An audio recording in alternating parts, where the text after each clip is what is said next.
B'siyata d'Ishmaya, Masechet Baba Kama, Daf Tzadik. Nous commençons Daf Petet Amud Bet, 13 lignes avant la fin. Le dernier mot, Lema Takanat Usha Tanaï.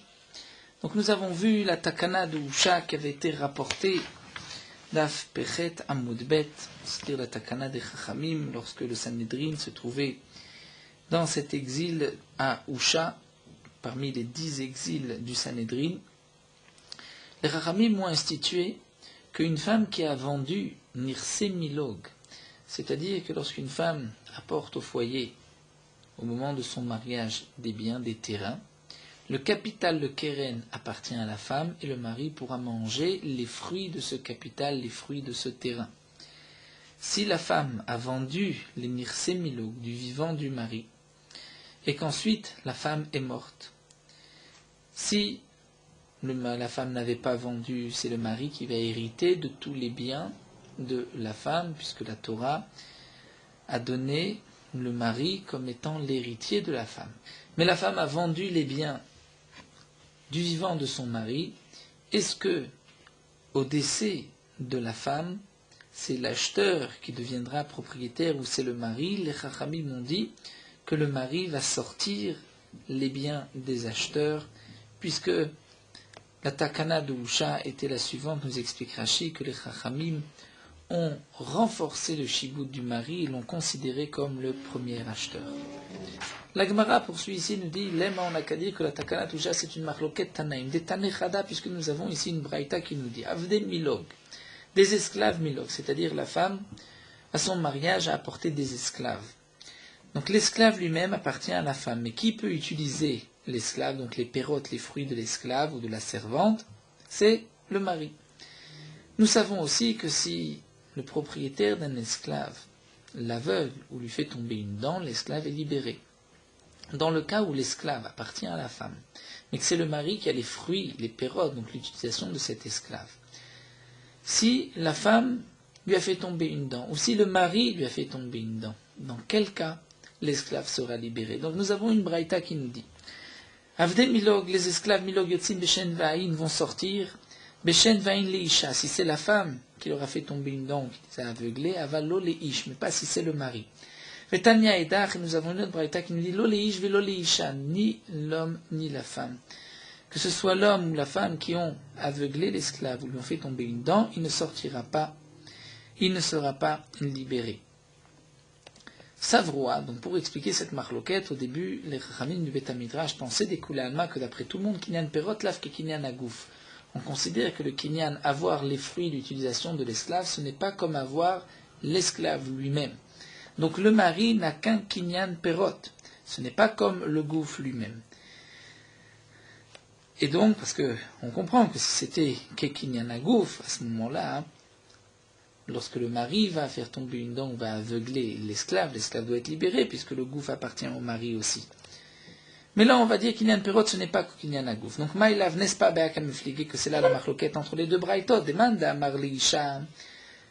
La braïta qui nous dit que si c'est la femme qui fait tomber une dent, qui aveugle l'esclave, il sera libéré, parce que l'et les takana de Usha.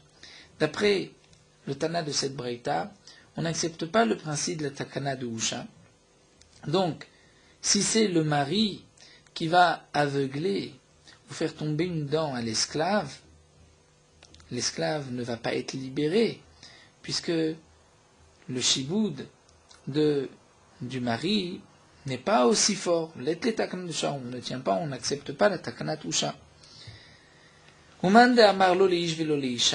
le deuxième tana de la braïta qui pense que ni l'homme ni la femme ne peuvent libérer l'esclave. Donc, Itle Takana de Usha. Ce Tana pense qu'il y a la Takana de Usha. Et donc là, nous avons besoin de Rashi. Rashi nous explique, puisqu'il y a la Takana de Usha, donc si c'est l'homme qui fait tomber une dent, qui aveugle l'esclave ne sera pas libéré. Pourquoi? Étant donné que le mari n'a pas vraiment le corps, il n'a que les pérotes, comme nous l'avons vu. Qu'il y a une pérote, ce n'est pas qu'il y a un gouffre. Mais la femme aussi, si elle fait tomber une dent à l'esclave ne sera pas libéré. Pourquoi? Parce que les Chachamim ont renforcé le kinyan du mari pour le considérer comme un kinyan agouf. Donc pas vraiment comme un kinyan agouf, mais un peu plus que kinyan perot. Et donc c'est pour cela que l'esclave ne sera pas libéré ni dans un cas ni dans l'autre, que ce soit la femme ou le mari. Donc voici que la marloquette des deux braïtot, c'est la marloquette, est-ce qu'on accepte la takanat usha ou pas. Alors la Gemara veut refuser, la Gemara veut dire non, l'odekul alma it le takanat usha. On va dire qu'ils sont tous les deux d'accord avec la takanat usha, seulement là leur marloquette, en vérité il n'y en a pas. Kan kodem takana, kan nachar takana. On dira qu'une braïta c'est avant la takana, l'autre après la takana. Avant la takana, donc le shibou du mari est léger, c'est un simple kinyan perot. Donc c'est seulement si c'est la femme qui va faire tomber une dent, et si la femme fait tomber une dent, l'esclave sera libéré, puisque le kinyan agouf appartient à la femme. Après la takana, où on a renforcé le kinyan du mari, là même si la femme fait tomber une dent à l'esclave, l'esclave ne sera pas libéré, et le mari non plus, puisque kinyan perot n'est pas comme kinyan agouf. Ou encore, la Gemara continue, on peut expliquer que on peut donner une autre explication, que les deux braïtot parlent après la takana d'Usha, ils sont tous les deux d'accord avec takana d'Usha. Donc on comprend celui qui pense que l'o leish velo leisha, ni l'homme ni la femme, mais el aleman d'amar leisha velo leish, que c'est la femme qui lui fait tomber une dent, il sera libéré, pas l'homme. Comment va-t-on expliquer Maïtama? La Gemara répond qu'il est Rava, comme c'est expliqué Rava d'Amar Rava.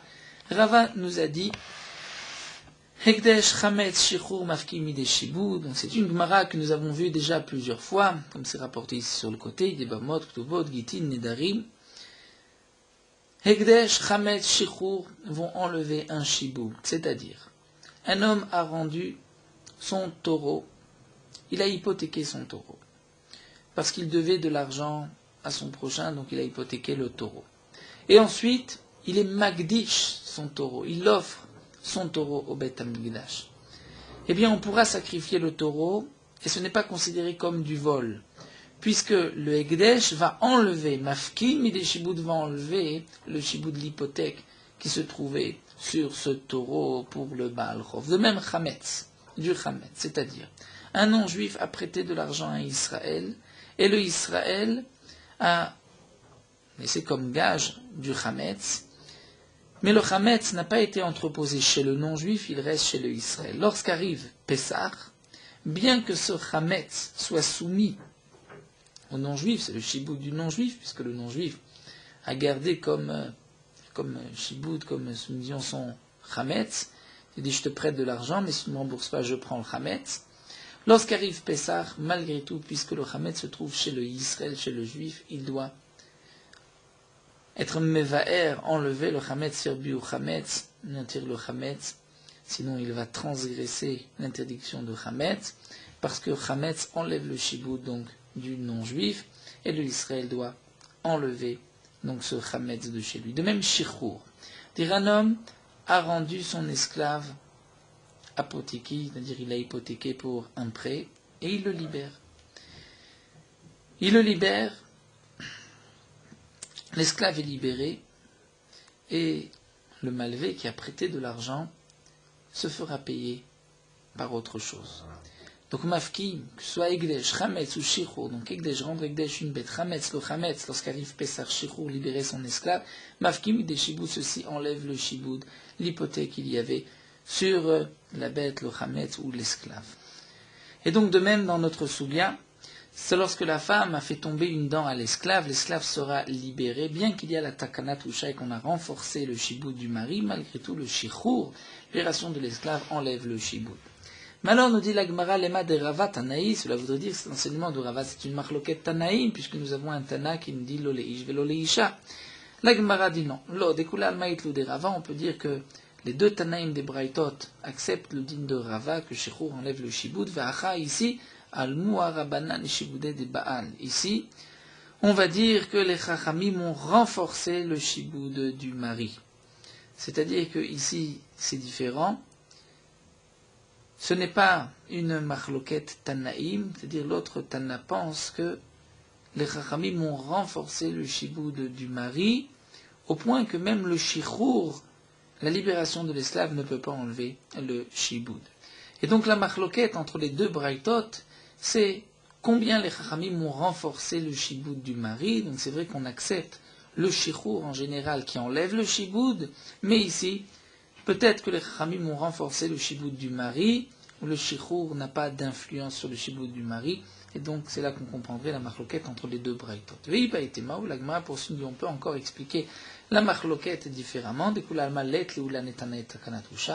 on va dire que c'est sûr que les Tanaïm ne sont pas d'accord avec Takanat Usha, les Tanaïm de cette braïta, de ces deux braïtot, et là on peut expliquer que leur marloquette, c'est est-ce que le kinyan perot, le kinyan des fruits du mari, est comme le kinyan agouf. C'est là leur marloquette. Donc celui qui pense que les isha vélo, les ish seulement, lorsque c'est la femme qui a fait tomber la dent et pas le mari, ce Tana pense que le kinyan perot du mari n'est pas comme kinyan agouf. Et celui qui dit lolish vélo isha, parce que le kinyan perot, c'est-à-dire l'utilisation de l'esclave du mari, est aussi fort que kinyan agouf. Et cette marloquette de Plukta d'Anetana, on la retrouve chez d'autres Tanaïm, des Tanya. Voici une braïta où on retrouve la même marloquette, ce que Kinyan Perot que Kinyan Agouf. Un homme qui vend son esclave à un autre. Au Pasakimo, Almenat Shisham Shenu Shloshim Yom, il a fixé avec lui, je te vends, donc Réhouven qui dit à Shimon, je te vends mon esclave, à condition que cet esclave continue à me servir pendant 30 jours. Nous savons que lorsqu'un homme frappe son prochain, et que, à la suite de ses coups, cet homme-là va mourir, celui qui l'a frappé est responsable et sera condamné à mort si le coup était donc un coup qui pouvait tuer, même s'il n'est pas mort sur le coup. Il y a un dîne pour l'esclave, où la Torah dit, un homme frappe son esclave, si cet esclave ne meurt pas tout de suite, yom ou yomaim, un jour ou deux, il se relève, à ce moment-là, on ne va pas condamner le propriétaire de l'esclave. C'est ce qu'on appelle le dîne de Yom ou Yomaim. Dans le cas suivant, Réhouven vend à Shimon un esclave. Mais il dit à Shimon, je te le vends à condition que cet esclave reste encore chez moi 30 jours. Si pendant ces 30 jours, cet esclave a été frappé par Réhouven et par Shimon, et que l'esclave n'est pas mort sur le coup, y a-t-il le dîne de Yom ou Yomaim pour Réhouven ou pour Shimon?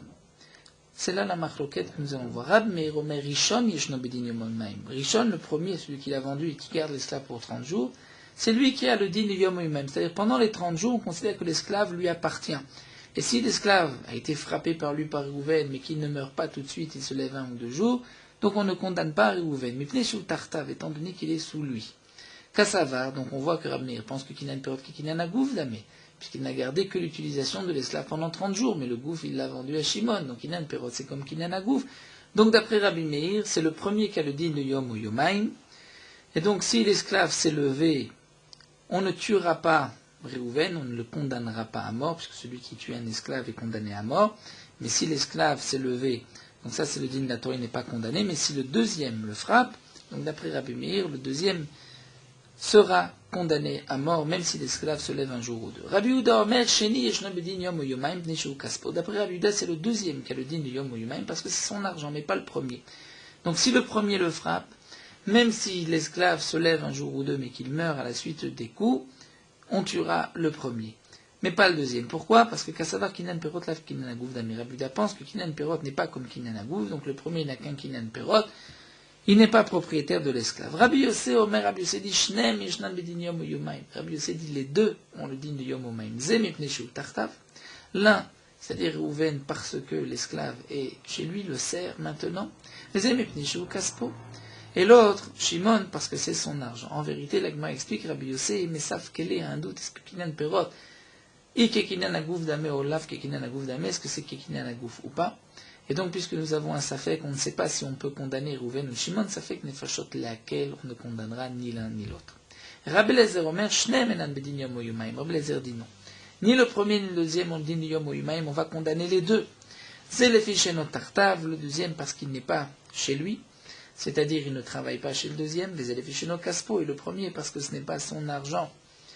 Et la Gemara explique, Rava continue, nous dit, Maïtamad Rabbi Lezer, quelle est la raison de Rabbi Lezer à Markra, puisque la Torah dit qui casse pohu. La Torah dit, si l'esclave se lève un jour ou deux, donc on ne tuera pas le maître parce que c'est son argent. Que signifie kaspo? Son argent, kaspo miyuchad lo. Son argent qui est miyuchad, qui n'est qu'à lui. Et donc, puisque le deuxième pendant les 30 jours, n'a pas l'utilisation de l'esclave, et le premier, pendant les 30 jours, n'a pas la propriété de l'esclave, donc les deux sont ptourim. La Gemara continue, on termine la Sugia. Donc c'est vrai que nous avons vu ici la Machloket Tanaïm. Est-ce que Kinyan Perot c'est Kinyan Agouf ou pas? Et donc on voudrait faire dépendre les deux braïtot de cette Machloket. Mais la Gemara continue ici à la suite de cette Machloket entre Rabbi Meir, Rabbi Yehuda, Rabbi Yossé, Rabbi Lezer. La Gemara nous dit Keman Azla Adamar Amimar, comme qui va cet enseignement de Amimar, Ish ve Isha shemachu benirse milog, lo asu velo klum. Un homme et une femme qui ont vendu leur nirse milog, lo asu velo klum, n'ont rien fait. C'est-à-dire, nous explique Rashi, Ish ve Isha, même si les deux ont vendu en même temps, ils n'ont rien fait, ni l'un ni l'autre, puisque le nirse milog n'appartient ni au mari ni à la femme. Donc, Keman, comme qui va-t-on expliquer cela? C'est Rabbi Elazar comme Rabbi Elazar. Pourquoi comme Rabbi Elazar? Puisque Rabbi Elazar pense que pour l'esclave, ça n'appartient ni au premier ni au deuxième, donc ni à celui qui a le gouffre, ni à celui qui a les perrots. Et donc, nous explique Rashi, si le mari et la femme ont vendu en même temps, ensemble, et qu'un des deux meurt, le deuxième pourra sortir de l'acheteur. Et ce n'est pas comme deux associés, nous dit Rashi, qui vont vendre un bien, étant donné que les deux associés sont propriétaires de tout le bien pour prendre la moitié. Alors qu'ici, le gouffre appartient entièrement à la femme et les pérotes entièrement au mari, donc c'est ni miyuchad à l'un ni à l'autre. Un autre din, Mantana la de Tamurabanan, qui est l'auteur de cette braïta, Mishichetsu vedchetsu ben chorim, un esclave qui est moitié esclave, moitié libéré. C'est un esclave qui avait deux propriétaires, deux associés, et un des deux associés a libéré son esclave. Donc l'esclave reste à moitié libéré, ben chorim, à moitié esclave. Ou l'esclave de deux associés, si le maître a, un des deux maîtres, a frappé l'esclave, des bouts de membres qui ne reviennent pas, comme par exemple les doigts, il a coupé un doigt, des mains, des pieds. Parmi les 24 évarim rapportés dans Masechet Kiddushin, l'esclave ne sera pas libéré. Pourquoi? Parce que l'esclave appartient à deux associés ou parce qu'il est Chetzi Evet, Chetzi Ben Chorim. Donc, qui est l'auteur de cet enseignement? Amalé Rav Mordechai de Ravashi, Achiem Remishme de Rava, donc Rav Mordechai de Ravashi, c'est ainsi qu'on enseigne au nom de Rava que Rabbi Lezer, ici Rabbi Lezer. Pourquoi Rabbi Lezer? Milo Amar Rabbi Lezer, n'est-ce pas que Rabbi Lezer a dit à propos du din de Yom ou Yomaim, Kaspo Amiyuchadlo, il faut que ce soit son argent, Achaname Avdo Amiyuchadlo. De même, lorsque la Torah a dit que l'esclave sera libéré, c'est lorsque c'est Avdo, son esclave Amiyuchadlo, qui est particulier à lui, désigné qui ne lui appartient qu'à lui, et là, puisque l'esclave appartient à deux personnes, ou bien, si l'esclave est à moitié libéré, donc la moitié de l'esclave appartient à lui-même et l'autre moitié au maître, ce n'est pas Avdo Miyuchadlo, donc l'esclave ne sera pas libéré si on lui a fait tomber une ou un des rachets Evarim, puisqu'il n'a pas un seul maître, comme donc le pense ici Rabbi Lezer. Donc la Gemara termine ici avec cette soubia de Kinyan Perot et Kinyan Agouf à travers les deux braïtot et la Takanat Usha. On continue dans une soubia plus facile où la Gemara nous enseigne le din de Bochet à Tokea le Chavero. Si un homme frappe son prochain, c'est-à-dire, nous explique Rashi, il le frappe sur l'oreille, ou d'après une autre explication, il est Tokea, il lui sonne un son avec la bouche ou même avec un chauffard dans l'oreille, il lui a fait honte, noten lo sela, il lui donnera un sela. Rabbi Yehuda, même Shum Rabbi Sagli, Rabbi Yehuda dit au nom de Rabbi Sagli, un mané, plus qu'un sela. Le mané correspond à 25 slaim. Satoro, si un homme a donné une claque à son prochain, noten lo mataim zouz, il devra lui payer 200 zouz pour la honte. Les achariyados, c'est par un revers de main, noten lo arba, mais zouz, il donnera 400 zouz, puisque là il y a une plus grande honte de lui donner l'achar yado par le revers de la main. Tsaram be'ozno. Si un homme a tiré l'oreille de son prochain, ou d'après une autre explication de Rashi, il lui a fait un nouveau, il était pogem, il lui a coupé une partie de l'oreille, ou talash be'searo, il lui a arraché les cheveux, rakak, il a craché vegiabo roko, et un chat est arrivé sur lui, ou evir talito mimenu, il lui a enlevé son talit, il l'a découvert, ou pararosh haisha bashuk, il a découvert la tête d'une femme dans le marché, c'est-à-dire à l'extérieur, noten lo ou la arba meotzuz, il devra donner 412 pour ces derniers cas, puisque la honte est évaluée à 412. Zé aklal, voici la règle, akol lefi chevodo. Tout dépend de son honneur, tout dépend quel est l'honneur de cette personne. Dans la Gemara, nous dit Rashi, on expliquera est-ce que c'est pour alléger ou pour au contraire être marqué. Amar Rabbi Akiva nous dit Afelu aniim shebe Israël rim otam kiluem benechorim she'adom nirsev. Rabbi Akiva nous dit même si c'est un pauvre à qui on a fait honte, on ne va pas évaluer la honte qui lui a été causée comme la honte d'un simple pauvre, mais comme benechorim, un homme libre, she'adom nirsev, qui a perdu ses biens.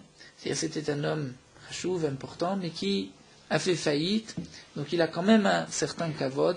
Et pourquoi on va évaluer ainsi les Bnei Israël, Shem Bnei Avraham, Yitzhak et Yaakov? Parce qu'on dit Rabbi Akiva, les Bnei Israël sont les descendants d'Avraham, Yitzhak et Yaakov, donc on ne peut pas les considérer comme simples pauvres. Chaque Ben Israël est considéré comme un noble libre. S'il n'a pas d'argent, c'est comme un homme qui avait beaucoup d'argent et qui a fait faillite. Agma nous rapporte le cas d'un homme qui avait découvert la tête d'une femme au marché, donc il lui a fait honte. Rabbi Akiva, il est venu se plaindre devant Rabbi Akiva. Rabbi Akiva a condamné la personne qui lui avait fait honte, lui avait découvert la tête, de payer 412. Amarlo, cet homme-là a dit, Rabbi Akiva lui a dit, mon maître, ten lizman, donne-moi un certain temps. Venatan Nozman, il lui a donné un temps.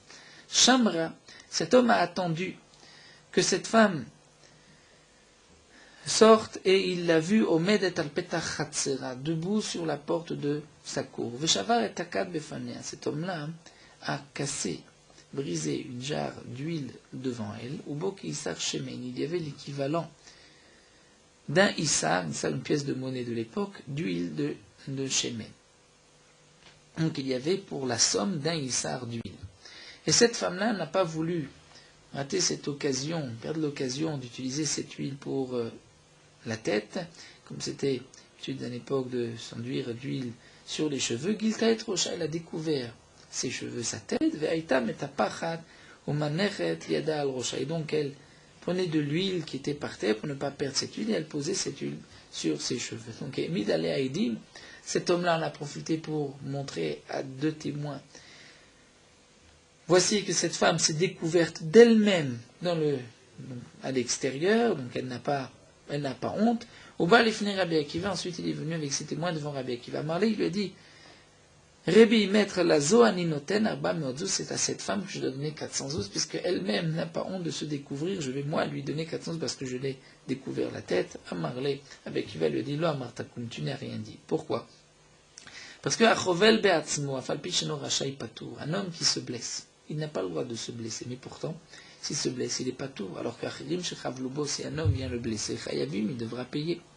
C'est-à-dire que c'est vrai qu'elle n'a pas le droit de se découvrir la tête, mais si elle se découvre la tête, pas tout, on ne peut pas lui exiger de payer. Alors que toi, qui lui as découvert la tête, tu vas lui payer. De même, à Kotsetz Nifiotar, un homme qui coupe des jeunes arbustes, des jeunes plants, à Falpi chez nos rachats, bien qu'il n'a pas le droit, puisqu'il y a une interdiction de Baltashrit, comme nous verrons Bezrat Hashem Nasugia plus loin, Patour, il est Patour, il ne va pas payer, puisque c'est sa propre Netia. Acherim, mais c'est un autre Ayavim, il devra payer de la Netia.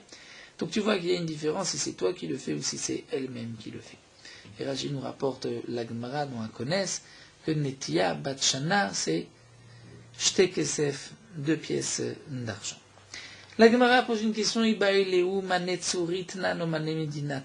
que nous avons vu au début de la Mishnah, qu'un homme qui a Tokea, qui a donné un coup sur l'oreille ou qui lui a sonné dans l'oreille, doit payer un Sela, et d'après Rabbi Yehuda, c'est un mané. Alors demande la Gemara, est-ce que c'est un mané Tsuri, Tanan ou mané Medina? Il y avait 2 sortes de pièces de l'époque. Le mané Tsuri, c'est en vérité 25 slaim, qui correspond à 112. Il y a mané Medina. Mané Medina, c'est-à-dire du pays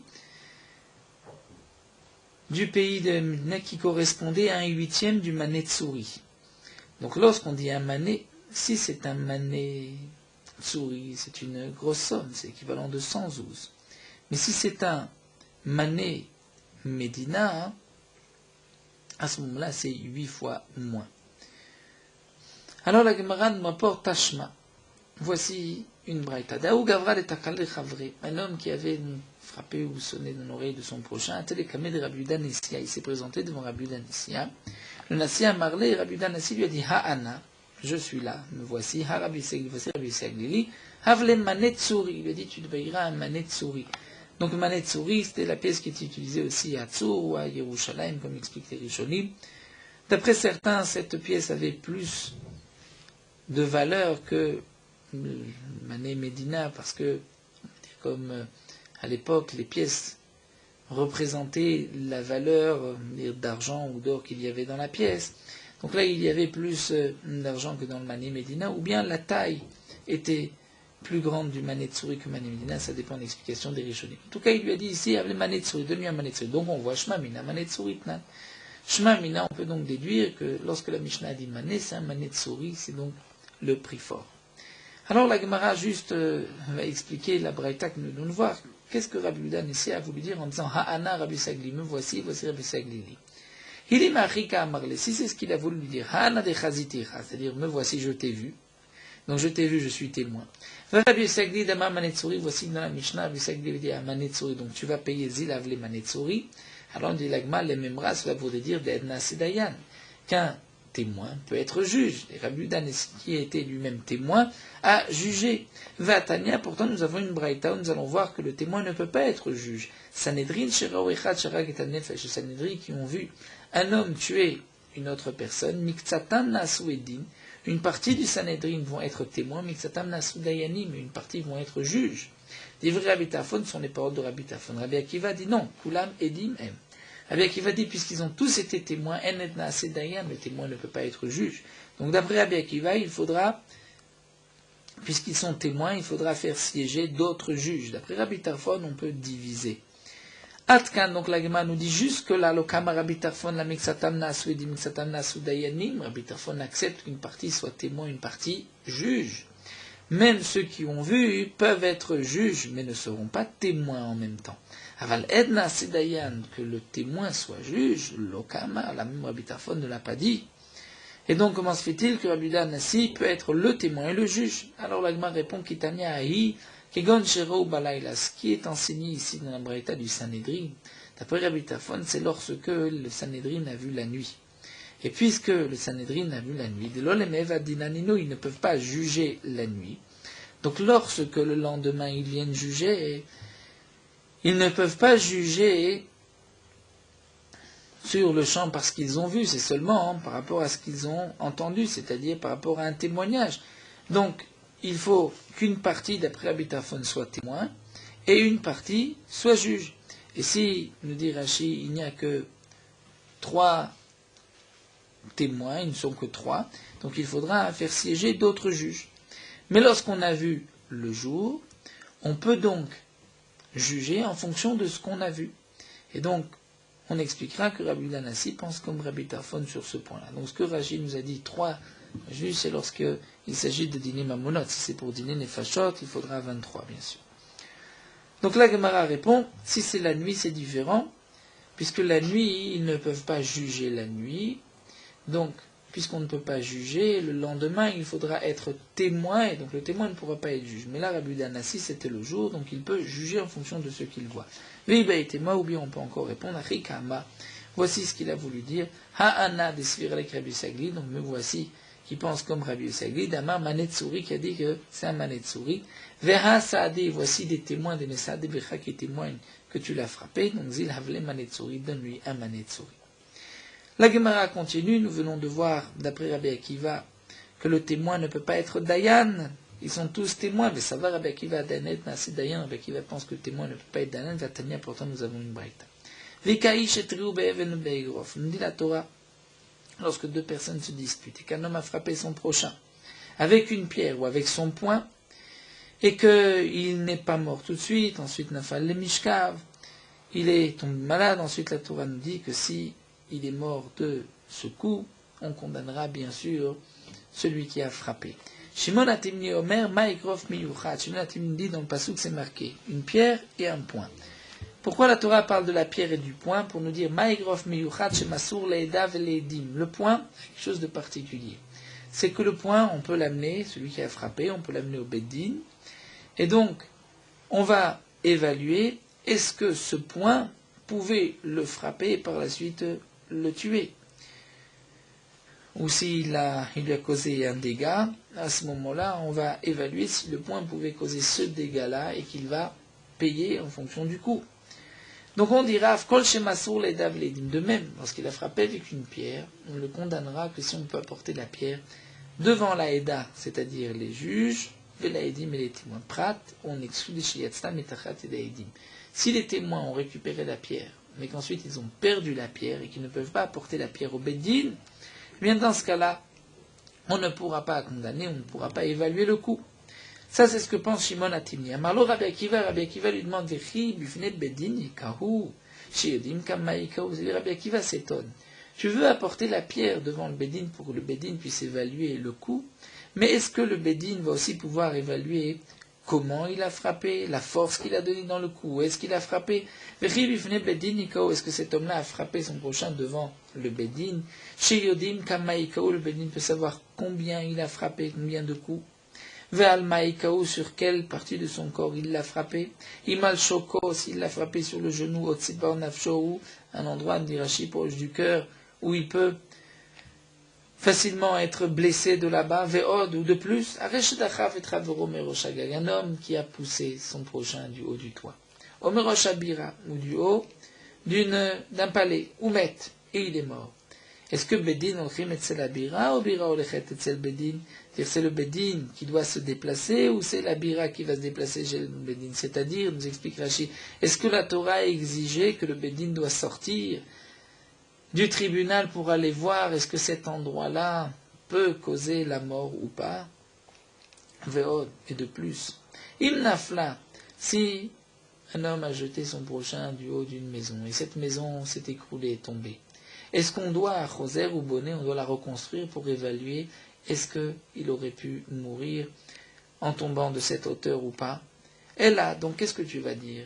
Bien évidemment que non, que le Bédine n'a pas besoin de se déplacer, d'évaluer lui-même. On fait confiance aux témoins, c'est les témoins qui doivent évaluer le coup. Et là, donc, on est obligé de dire que si les témoins ont vu et que les témoins disent que ce coup a pu causer tel dégât ou a pu le tuer, donc on va condamner en fonction de ce que les témoins disent, on n'a pas besoin, nous, le Bédine, de se déplacer. Et là, donc, pourquoi la Torah marque le Egrof avec le Even, dit Rabbi Akiva et la Ma Egrof Miurat Shumasur Leidim, dire le Egrof, le point, au moins, les témoins peuvent voir le point, est-ce qu'ils pouvaient frapper ou pas. Afkol Shumasur Leidim. Donc il faut que la pierre soit aussi soit donnée dans les mains des témoins prat, et Shetza Even Tachat Yado Shel Makepato. C'est vrai que dans le cas où celui qui a frappé avait une pierre, mais qu'ensuite cette pierre, il l'a perdue, il avait tombé, et les témoins n'ont pas pu la voir, il y avait une falaise, il a fait tomber la pierre, et les témoins n'ont pas pu voir la pierre, là effectivement, il n'est pas tout, puisque les témoins ne peuvent pas évaluer le coup. En tout cas, nous dit la Gemara de toute cette braïta katanemi, on voit que Amarlo Rabbi Akiva le dit, Vichi bifne bedin ikaou, est-ce que c'est devant le bedin qu'il a frappé chez Yodim Kama ikaou, que le Bedin peut évaluer combien il a frappé? Cela voudrait dire à Ikaou bifnem que s'il avait frappé devant le Bedin, Edna Sedayan, donc le témoin, le Bedin, aurait pu être juge. Donc voici que Rabbi Akiva pense que Edna Sedayan, c'est contraire à ce que nous avons dit auparavant. Et l'Agma répond non. Les Dvarav de Rabbi Shimon Atimni Kamar velel osfira. Rabbi Akiva s'adresse à Shimon Atimni. Il lui dit, pour moi, même lorsque le Bedin a vu, le Bedin ne peut pas juger, puisqu'il est témoin, il ne peut pas juger. Mais d'après toi, que Edna Sedayan, tu es quand même d'accord que le Bedin n'a pas besoin de voir le coup et qu'on fait confiance aux témoins. On tient compte de l'évaluation des témoins. Donc d'après Shimon Atimni, il faut que le Bedin puisse voir même la pierre, mais d'après Rabbi Akiva, ce n'est que les témoins qui vont évaluer le coup, mais les témoins ont besoin de voir la pierre avec quoi il a frappé. Alors nous arrêtons ici, c'est nous Rabbanan, pour une nouvelle Sugia. Nous terminons avec Morot Adcha Daf Tzadik. Concernant donc la montée à la Torah. Lorsque l'on sort un Sefer Torah pour lire dans la communauté, plusieurs personnes vont monter pour lire la Torah. Le nombre de ceux qui vont monter dépend en vérité de la grandeur, de la sainteté du jour. Comme nous allons voir. Celui qui monte à la Torah doit prononcer 2 berachot, une avant la lecture, une après la lecture, et nous allons voir donc toutes les halachot concernant la Aliyah à la Torah. Les Sfarim rapportent qu'il est bon que tout homme doit monter, de faire en sorte de monter au moins une fois par mois, puisque la Torah est Etzraïm, un arbre de vie. Lorsqu'il monte à la Torah, il est aurait d'attacher sa neshama à sa racine dans la Torah, comme c'est marqué, Vatem advekim b'Hashem Elokechem chaim kulechem hayom. Vous êtes rattachés à Kadosh Baruch Hu, vous êtes tous vivants aujourd'hui. Les Sfarim marquent aussi que lorsqu'un homme monte à la Torah, c'est comme si il voit la face du roi vivant. Et là, il y a la Torah une fois par mois correspond à ce que les Chachamim ont dit, même si les Bnei Israël n'avaient le mérite que de recevoir la Shrina une fois par mois d'Ayam. Ceci était suffisant. C'est ce qu'on rapporte aussi à propos de Kiddush Levana. Les Poskim rapportent que tout homme, Yireh Shamayim, doit faire en sorte de monter à la Torah Moyamim Noraim. Et même si on vend les montées à la Torah, il faut acheter en fonction de ses moyens. Au contraire, il est important, donc la mitzvah est plus grande lorsqu'un homme investit et paye pour accomplir la mitzvah plutôt qu'une mitzvah qui lui vient gratuitement sans payer.